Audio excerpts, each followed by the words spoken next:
प्रिय छात्र छात्राओं, आज हम प्रथम प्रश्न पत्र के अंतर्गत सगुण काव्यधारा के अंतर्गत राम भक्ति शाखा के प्रमुख प्रवर्तक जाने माने जाने वाले तुलसीदास जी के पदों की व्याख्या करेंगे। जब जब भवन विलोकति सुनो, तब तब विकल होति कौसल्या, दिन दिन प्रति दुख दूनो। सुमिरत बाल विनोद राम के, सुंदर मुनि मनहारी, होत हृदय अतिशूल समुझ पद पंकज अजिर बिहारी। को अब प्रात कलेउ मांगत, रूठ चले गो माई, श्याम तामरस नैन श्रवत जल, काहि लेव उरलाई। जीवो तो विपत्ति सहो निशिवासर, मरो तो मन पछतायो, चलत विपिन भर नयन, राम को बदन न देखन पायो। तुलसीदास यह दुसह दशा अति दारुण, विरह घनेरो, दूर करे को भूरि कृपा बिनु, शोक जनित रुज मेरो। इन पंक्तियों में तुलसीदास जी ने उस स्थिति का वर्णन किया है कि जब राम वनवास को चले जाते हैं, माता कौशल्या को रह रह करके भगवान राम की याद आती है और राम से संबंधित जो उनके साथ बिताई गई जो यादें हैं, वो जब उनको याद आती हैं तो उनका दुख और भी बढ़ जाता है। इसी संबंध में यहाँ तुलसीदास जी ने वर्णन किया है। तो जब जब भवन विलोकति सुनो, माता कौशल्या जब जब भवन को राम विहीन पाती हैं, या माता कौशल्या जब जब राम के निवास को सुना देखती हैं तो उनका दुख और भी दुगना हो जाता है। भवन को सुना देख करके माता कौशल्या का दुख दुगना हो जाता है। वो बहुत अधिक बेचैन, व्याकुल और व्यथित हो जाती हैं। वो बहुत परेशान हो उठती हैं। सुमिरत बाल विनोद राम के, सुंदर मुनि मनहारी। वे कहती हैं कि भगवान राम मुनियों के मन को हरने वाले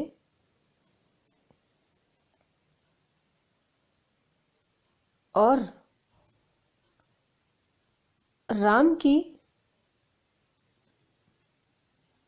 जो सुंदर सुंदर बाल लीलाएं हैं, जब उनका वो स्मरण करती हैं तो इनका हृदय और भी दुखी हो उठता है। होत हृदय अतिशूल समझ पद पंकज अजिर बिहारी। और उनके हृदय को अत्यधिक कष्ट होता है और कभी सोचती हैं कि राम अपने चरण कमलों से इस आंगन में विचरण किया करते थे। इधर उधर दौड़ते भागते थे, इधर उधर चलते थे, घूमते थे, किंतु अब वे वहाँ पर नहीं हैं, या अब वो माता कौशल्या को दिखाई नहीं देते, तो उनका कष्ट कई गुना बढ़ जाता है। राम की स्मृतियाँ उनको और भी तेजी से आने लग जाती हैं। को अब प्रात कलेउ मांगत, रूठ चले गो माई। वो कहती हैं कि अब जब राम यहाँ पर नहीं है तो अब मुझसे प्रातःकाल कलेव कौन मांगेगा और कौन जो है रूठेगा।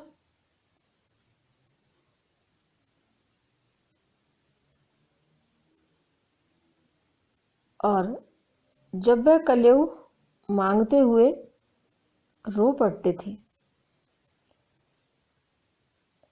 तब उनके कमल नेत्रों से श्याम त्यामरस नैन श्रवंजल काहि लेव उरलाई। और जब राम कलेव मांगते हुए रोते थे, रो पड़ते थे, तो माता कौशल्या कहती हैं कि मैं उनको उस समय अपने हृदय से लगा लेती थी।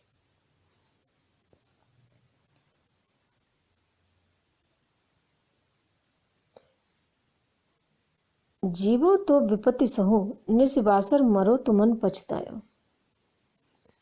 माता कौशल्या कहती हैं यदि मैं राम के बिना जीवित रहूं तो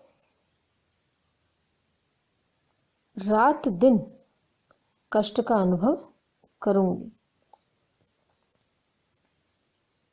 और यदि मैं मर जाऊं तो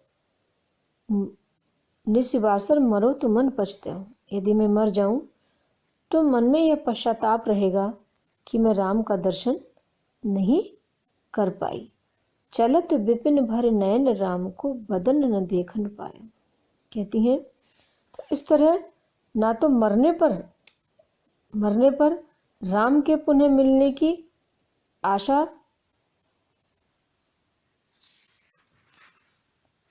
नहीं रहेगी और मेरे मर जाने पर भी मैं उनके दर्शन नहीं कर पाई। दोनों स्थितियों में ही मुझे कहीं चैन और आराम नहीं है। फिर कहती हैं कि जब राम वन को जा रहे थे तो चलत विपिन भर नयन राम को बदन न देखन पाए। राम जब वन को जा रहे थे तो ममत्व भाव के कारण मेरी आंखों में आंसू आ गए, जिसके कारण मैं उनके मुख को भी भली प्रकार से नहीं देख सकी। तुलसीदास यह दुसा दशा अति दारुण विरह घनेरो। तुलसीदास कहते हैं कि यह दुसा दशा अति दारुण विरह घनेरो। भगवान राम के बिना माता कौशल्या कहती हैं कि मेरी बहुत ही दारुण दशा हो गई है कि ना तो मुझे जीते हुए चैन है और ना मरते हुए। राम से अलग होने पर वो बहुत ही दुखी होती हैं। वे सोचती हैं कि दूर करे को भूरी कृपा बिन शोक जनित रुज मेरे। कहती है एकमात्र राम ही हैं जो मेरे कष्ट को, मेरी व्यथा को, मेरी पीड़ा को दूर कर सकती हैं। उनकी कृपा के बिना मेरा जो ये शोकजन्य रोग है वो समाप्त नहीं होगा। जो राम की कृपा होने पर ही मेरा यह जो अत्यधिक दुख है वो दूर हो सकता है। उसके बिना तो मुझे होने वाला शोक जनित जो रोग है वो मिट ही नहीं सकता। एकमात्र राम ही ऐसे हैं जो मेरी व्यथा को, मेरी पीड़ा को कम कर सकते हैं। इस तरह इन पंक्तियों में तुलसीदास जी ने राम के वन चले जाने के उपरांत माता कौशल्या का जो दारुण पीड़ा है, उनका जो दुख है, उसका बहुत ही मार्मिक वर्णन किया है। इसी के साथ साथ यहाँ वात्सल्य और करुण रस का भी सुंदर वर्णन हुआ है। आगे देखेंगे। जोपे हूँ मात मते मत है हूँ, तो जननी जग में या मुख की कहाँ कालिमा है हूँ। क्यों हूँ आज होत सुच सपत्नी, कौन माने है साची। महिमा मृगी कौन सुकृति की, खलिवच बिसखन बाजी। गही न जाति रसना काहू की, काहू कहो जाहि जोई सूझे, दीन बंधु कारुण्य सिंधु बिन कौन हिय की बूझे। तुलसी राम वियोग विषम विष विकल नारी नर भारी, भरत स्नेह सुधा सींचे सब भयते समय सुखारी। पुनः तुलसीदास जी ने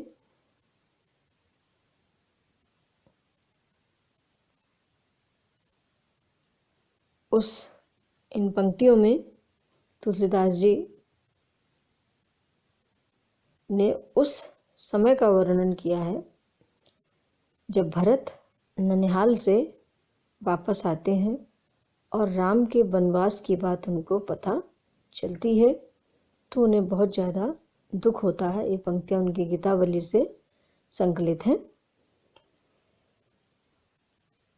तो जब भरत को पता चलता है कि राम को वनवास भेज दिया और यह सब माता कैकेयी ने किया है तो वो बहुत अधिक दुखी होते हैं और वो कहते हैं माता कौशल्या से कि वैसे तो मैं माँ कैकेयी के पक्ष में रहा ही नहीं,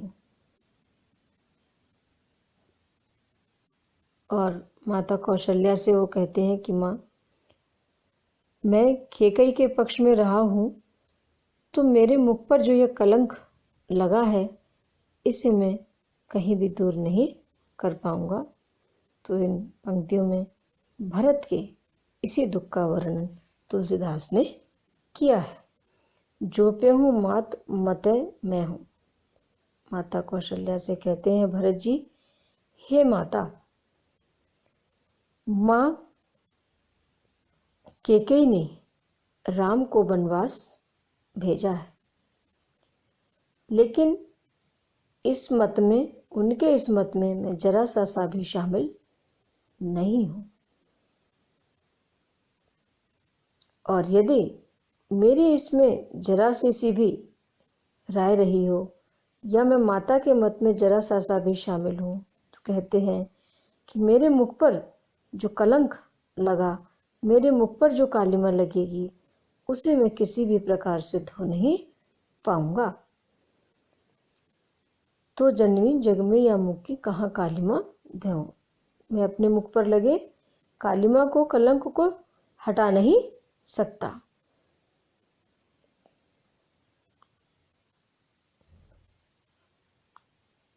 क्यों हो आज होत सुच सपत्नी, कौन मान है साची। भरत बार बार यही कहते हैं कि मैं माता कैकेयी के मत में शामिल नहीं हूँ। मैंने कभी नहीं चाहा कि राम वनवास चले जाएं और मैं राज्य सिंहासन पर बैठूं। क्यों हो आज होत सुच सपत्नी, कहते हैं कि मैं आज कितनी ही सत्य सौगंध खा लूं, मैं आज कितना ही अपने आप को निर्दोष होने की बात कहूं। कहते हैं तो कोई भी मेरी बात को सच नहीं मानेगा। मैं शपथ पूर्वक अपने निर्दोष होने की बात सब लोगों से कहूं, लेकिन कोई मेरी बात को सत्य नहीं समझता।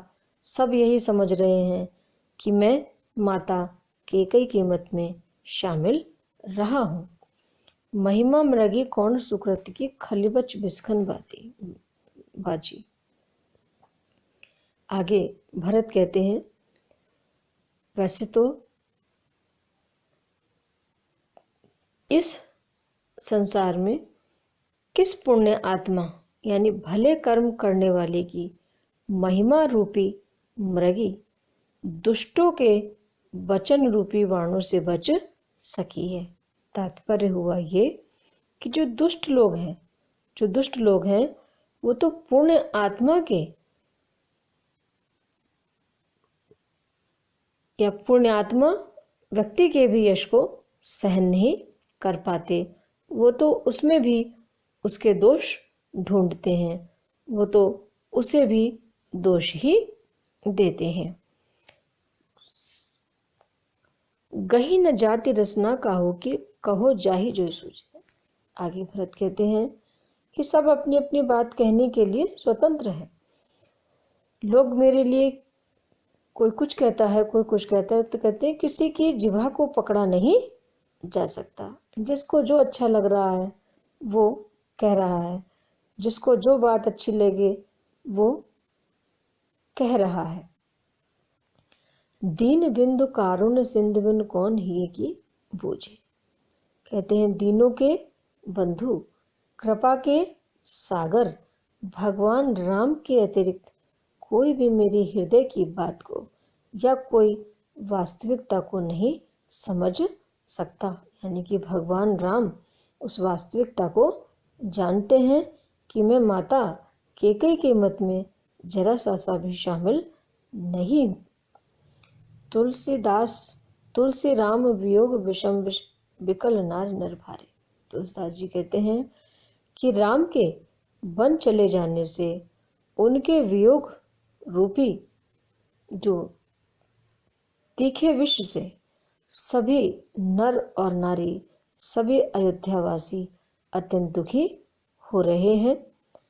जब वे बहुत अधिक परेशान हो रहे थे, दुखी हो रहे हैं, भगवान राम के वियोग की अग्नि में जल रहे हैं, ऐसे उस समय पर भरत ने आकर के अपने स्नेह रूपी अमृत से उनको सींचा, तब जाकर के उनका कष्ट दूर हुआ और वे सब सुखी हुए। और भरत जी द्वारा कही गई यही बात कि वो माता के मत में शामिल नहीं है, उन सब से जो जितने भी अयोध्यावासी हैं उनको सुख मिला। और ये जान करके सबको अच्छा लगा कि भरत जी निर्दोष हैं। इस तरह इन पंक्तियों में भरत के पश्चाताप का बड़ा ही सुंदर और मार्मिक वर्णन तुलसीदास ने किया है। धन्यवाद।